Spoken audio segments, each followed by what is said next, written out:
people who don't know each other in English, we can resort to 4 structures. Maria, can I introduce you to Raceli? Raceli, let me introduce you to Maria.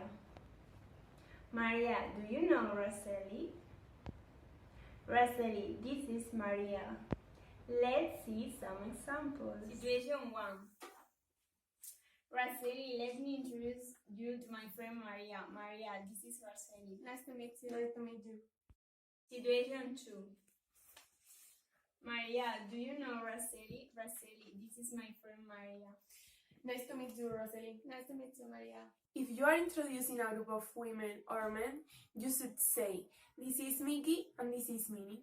Great, you already know how to introduce someone. Another thing that you have to take into account is if the situation is formal or informal, and if you are addressing a man or a woman. If the situation is formal, you should always shake hands. In an informal situation, if a woman is introduced to a man, they will kiss each other cheeks. I'll give you some tips that you can use. Number 1. When you say the name of the person, you can add additional information. You have to use 2 pronouns, she or he.